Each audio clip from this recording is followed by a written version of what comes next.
사도신경으로 신앙 고백 드리겠습니다. 나는 전능하신 아버지 하나님 천지의 창조주를 믿습니다. 나는 그의 유일하신 아들 우리 주 예수 그리스도를 믿습니다. 그는 성령으로 잉태되어 동정녀 마리아에게서 나시고 본디오 빌라도에게 고난을 받아 십자가에 못 박혀 죽으시고 장사된 지 사흘 만에 죽은 자 가운데서 다시 살아나셨으며 하늘에 오르시어 전능하신 아버지 하나님 우편에 앉아 계시다가 거기로부터 살아있는 자와 죽은 자를 심판하러 오십니다.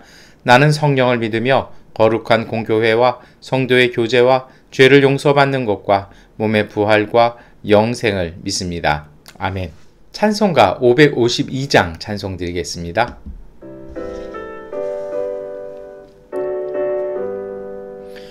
아침 해가 돋을 때 만물 신선하여라. 나도 세상 지날 때 햇빛 되게 하소서. 주여 나를 도우사 세월 어성 않고서 어두운 세상 지날 때 햇빛 되게 하소서. 새로운 광음을 보람있게 보내고 주의 일을 행할 때 햇빛 되게 하소서. 주여 나를 도우사 세월 어성 않고서 어두운 세상 지날 때 햇빛 되게 하소서. 한번 가면 안 오는 마른 광음 지날 때 귀한 시간 맞춰서 햇빛 되게 하소서.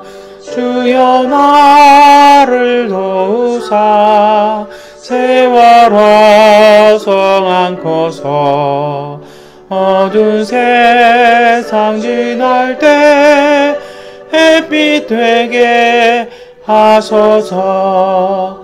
밤낮 조를 위하여 몸과 마음을 드리고 주의 사랑 나타내 햇빛 되게 하소서.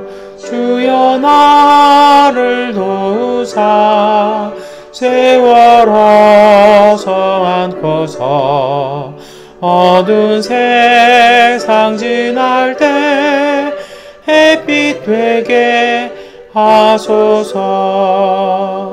아멘.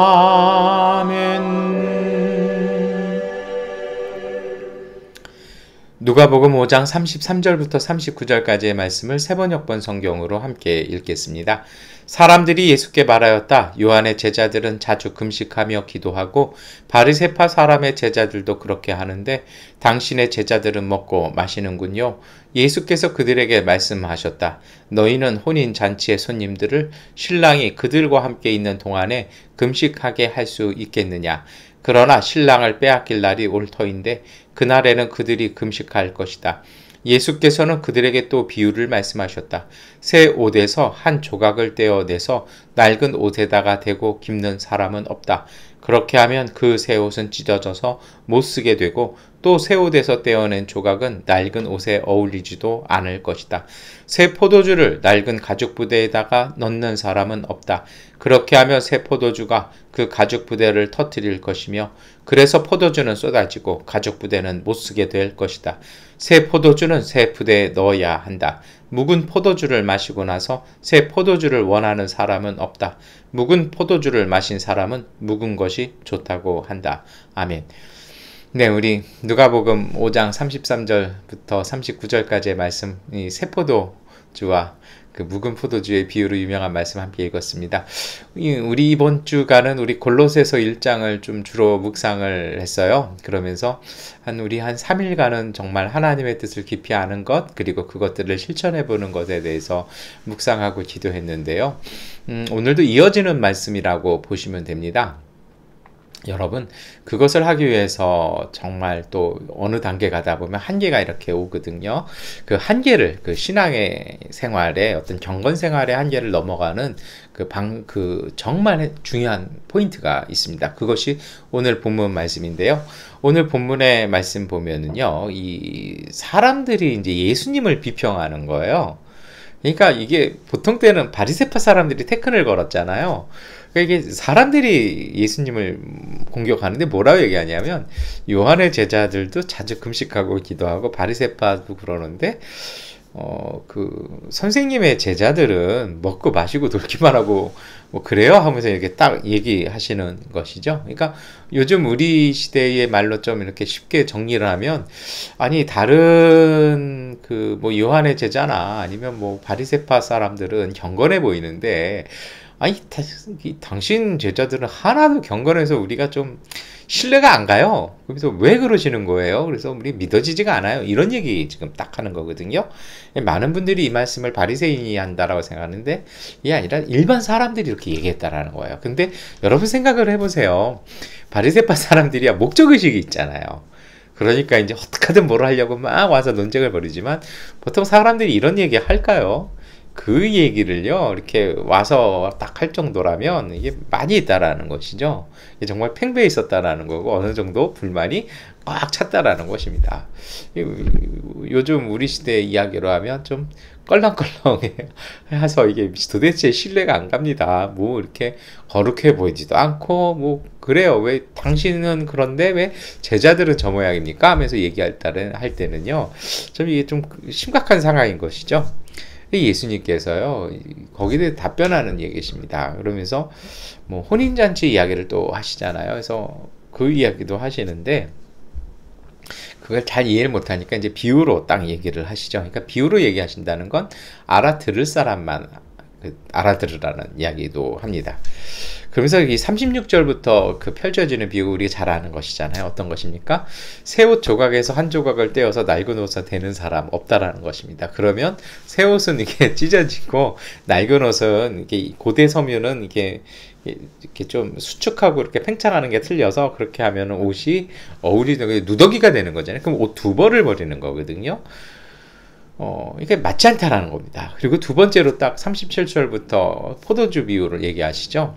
이 포도주 딱 넣으면 가죽 부대에 이게 부풀어 오릅니다. 그래서 이게 숙성되면서 가스가 생기잖아요. 그러면 가죽 부대에 낡은 것, 이 포도주가 잔뜩 들어가 있는 거, 이게 가스가 어느 정도 그 가죽의 조직을 통해서 유해한 가스들은 서서히 나가고, 안에서는 이제 숙성되죠.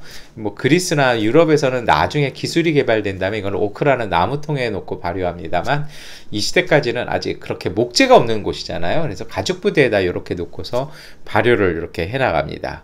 그런데 가죽 부대라는 거, 낡은 가죽 부대는요, 이미 한번 발효를 했기 때문에 조직이 느슨해져 있고 약해요. 그럼 새 포도주를 거기다 딱 넣는 순간 발효가 막 왕성하게 일어나면 가스 많이 생기고 팽창해서 뻥 터져버리는 것이죠. 그러니까 절대로 그러지 않는다라는 것입니다. 그래서 새 포도주는 새 부대에 넣어야 한다. 그래서 오늘 우리는 이 말씀을 항상 이게 뭐가 맞아야 된다, 뭐 이런 표현으로, 여기에는 이거에 맞게, 저거에는 저거에 맞게 하자, 이렇게 우리가 말씀을 묵상하고 또 실천하기도 합니다. 맞는 말씀입니다. 근데 오늘은 하나를 더 보셨으면 좋겠습니다. 문제는 뭐냐면요, 본질이 뭐냐라는 겁니다. 뭐 여기에는 맞고 저기에는 맞고, 이거를 하려면요 뭘 하셔야 돼요? 본질이 뭐냐라는 거예요. 이 새 옷에서 조각을 떼서 낡은 옷 하는 거, 낡은 옷에 구멍이 났어요. 그러면 그 옷감을 찾을 수 없으니까 이렇게 하잖아요. 근데 본질은 뭐냐라는 거예요. 그러면 낡은 옷이 좋았으면 그 낡은 옷을 잘 입기 위해서는요, 어떻게 되는 겁니까? 낡은 조각을 갖다 붙이는 것이죠. 새 옷은 비싸잖아요. 귀하잖아요. 그거는 귀하지 않을까요? 그러니까 새 것은 새 것에 하려면요, 중요한 건 뭐냐면 본질이 뭐냐라는 겁니다. 정말 이것을 하는 목적이 뭐냐라는 겁니다. 내가 원하는 목적이 뭐냐라는 거예요. 포도주도 그래요. 새 포도주를 낡은 가죽 부대에 넣는 거는 왜 그래요? 포도주를 잘 숙성시키고 싶어요. 근데 가죽 부대가 모자라요. 그러면 이 포도를 잘 발효시키려면, 숙성시키려면 가서 가죽 부대 사와야죠. 그런데 이제 본질이 그냥 우리 그럴 때 많거든요. 그냥 대충 할 때요. 그래가지고 어떻게 하는 겁니까? 그냥 대충 하던 대로 아무 생각 없이 좀 죄송합니다만 이런 걸 어디서 많이 봅냐면 국가 공무원 제도에서 많이 봅니다. 이 일을 하는데 그 어떤 제도 하나는요.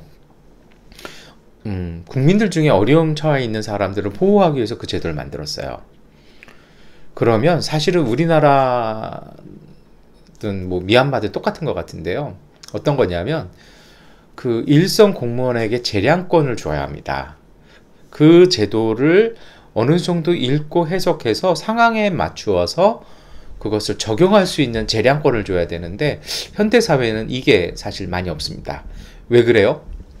그렇게 했다가는 이게 권력 남용이나 아니면 부정부패나 또 아는 사람 뭐 뇌물 받고서 그 사람만 해준 거 아니냐 이렇게 하는 것이죠. 제가 20대 때 굉장히 이렇게 센시티브하게 읽었던 책이 있었습니다. 그거는 홍세화 씨가 쓴 나는 파리의 택시 운전기사였다라는 책이죠. 그 책 전반에 걸친 얘기는 똘레랑스라는 얘기였습니다. 관용에 대한 얘기죠. 그래서 프랑스 경찰이 때에 따라서는 이렇게 교통법칙을 어겼지만 그 사람의 이야기를 들어보고 이 사람 빨리 그 병원에 가야 되기 때문에 그러면은요 오히려 스티커를 떼는 게 아니라 자신이 이렇게 호의해주면서 빨리 가게 해준다는 거죠. 비슷한 일을 제가 겪은 적이 있습니다. 아주 오래전에 저희 아이가 아주 작았을 때 강원도에서 혼수 상태에 빠졌어요. 열이 너무 올라서요. 그래서 앰뷸런스를 불렀는데 앰뷸런스 뭐라고 얘기하냐면 저희가 살았던 동네에는요 그런 증상을 치료해 줄 수 있는 병원이 없었어요. 그렇게 하려면 대학병원을 가야 돼요. 근데 앰뷸런스 규정이 그 관내를 못 벗어나서 못 간다는 겁니다. 그러니까 택시 불러 타고 가시는지 자차로 운전해서 가시래요. 아이가 혼수 상태인데요. 그래서 제가 요구한 게 뭐냐면 그러면 관내까지 가시고 그 다음에 있는데 연계해서 이렇게 이송해 주시면 안 됩니까? 안 된대요. 왜냐하면 그 위수구역 안에서 신고해야만 출동이 가능하대요.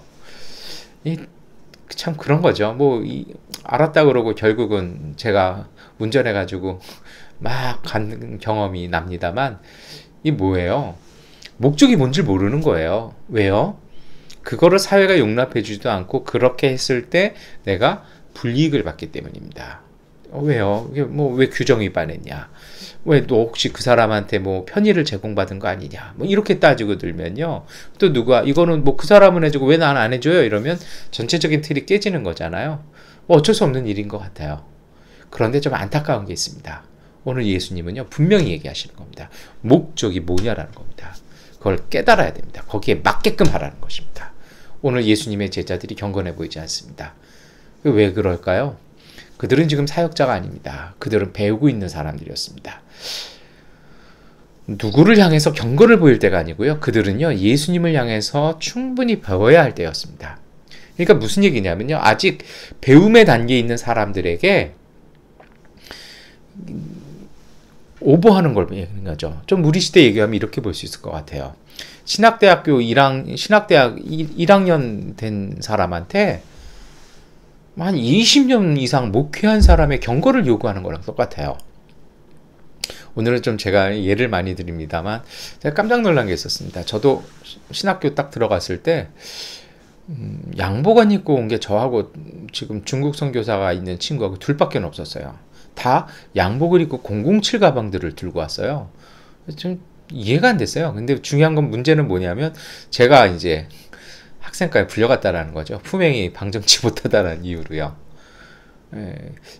제 생각엔 그랬어요. 그때 답변서에 이렇게 썼던 것 같아요. 저는 공부하러 온 것이지 전도사로 사역하고 있는 건 아닙니다. 학교에서 사역할 일은 없습니다. 그 답변 때문에 살아남은지 모르겠습니다만 요즘은 그렇잖아요. 배울 때 학생이라면 충분히 배울 수 있게 편안한 복장이 좋은 것이죠.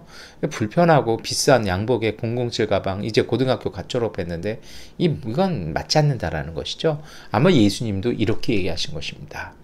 여러분, 오늘 우리의 삶에서요, 이건 정말 중요합니다. 오늘 우리가 하고 있는 일이 정말 본질이 뭔지, 그 목적이 무엇인지, 그래서 오늘 우리의 삶이요, 그 본질이나 그 목적에 부합되게 살아야 돼요. 가끔 우리가 살면서 너무 힘들어할 때가 있어요. 너무 힘들 때가 있어요. 너무 괴로울 때가 있어요. 답이 안 보일 때가 있습니다. 근데 여러분, 그때도 마찬가지입니다. 아픔과 고통에 우리가 중독되고 침화되는 것이 아니고요, 좀 이렇게 털어버리실 필요가 있어요. 지금 이때에 내가 어떤 때인지요. 그 잠언에도 나오잖아요. 뭐 할 때가 있고, 뭐 할 때가 있고, 뭐 할 때가 있고, 뭐 할 때가 있고. 지금 내가 힘들어할 때인지, 지금 내가 뭘 해야 될 것인지 정확하게 본질을 이렇게 들어봐야 합니다. 목적이 뭔지를 이렇게 봐야 됩니다. 뭐 목적이 이끄는 삶이라는 책도 있습니다만 개인적으로 별로 좋아하진 않습니다. 그런데 중요한 건 뭐냐면요, 이거는 정말 소중한 거예요. 조금 다른 게 뭐냐면요, 지금 내 삶과 내 상황 속에서 하나님께서 내게 원하시는 것이 무엇인지를 성찰하는 그런 용기가 필요합니다. 그런 간결함이 필요합니다. 그것을 깨달으면요, 그 다음에 질서로 정리하는 것입니다. 내 힘든 것, 여러 가지 마음들, 여러 주변의 시선들을 조금 감당해낼 수 있는 용기가 필요해요. 그리고 그 강함이 필요합니다. 이게 믿음입니다. 그래서 거기에 맞게끔 하는 것입니다. 아, 사람들의 시선이 보여요. 그러니 새로 포도주 했는데 어느 집에서 포도주 향 잘 나왔다라는 그 부대 갖다가 탁 넣는 순간 다 망가져 버리는 것이죠. 여러분, 오늘 우리에겐 이게 필요합니다. 특별히 요즘 세상에서는 우리의 삶 속에 우리가 만나는 상황이나 우리의 삶 속에서 중요한 본질이 무엇인지, 목적이 무엇인지를 정확하게 깨닫는 것이 필요합니다. 그리고 그것을 추구해야 합니다. 그리고 그것을 이루기 위해서 하나님 앞에서 하나님의 도우심을 간구하시는 그러한 신실함이 필요합니다. 그것이 해결되어지고 나면요, 그것을 찾고 나면요, 삶의 질서가 회복되어집니다. 그 삶의 질서를 통해서요, 우리가 의도하지 않았던 것들도 그 질서의 힘에서 정리됩니다. 이것이 바로 믿음의 신실함이고 믿음의 효율성입니다. 이것을 꿰뚫어 보고 오늘 우리의 삶을요, 정확하게 인식하고 우리의 상황을 바르게 그 질서를 세워나갈 수 있는 믿음의 지혜, 믿음의 용기 가지시는 귀한 하루 되시기를 축원합니다. 기도하겠습니다. 전능하신 아버지 하나님, 우리 삶이 너무 번잡합니다. 너무 많습니다. 우리가 느껴지는 것이 너무 많고 우리의 생각과 감정들 또한 큽니다. 주님, 이 속에서 우리가 믿음 안에서, 주님의 은총 안에서, 말씀 안에서, 기도 안에서 이 모든 것들을 차분히 볼 줄 아는 냉철한 지혜를 주옵소서. 하나님, 정말 우리의 상황 속에 우리의 본질과 삶의 목적과 하나님이 우리에게 부어주셨던 소명과 사명이 무엇인지를 알게 하여 주셔서 하나님의 뜻에 맞게 또한 우리의 삶에 합당한 삶의 질서를 세워나갈 수 있는 믿음의 사람들, 용기의 사람들 되게 하여 주옵소서. 예수님의 이름으로 기도드립니다. 아멘. 하나님께 기도하는 시간 갖도록 하겠습니다.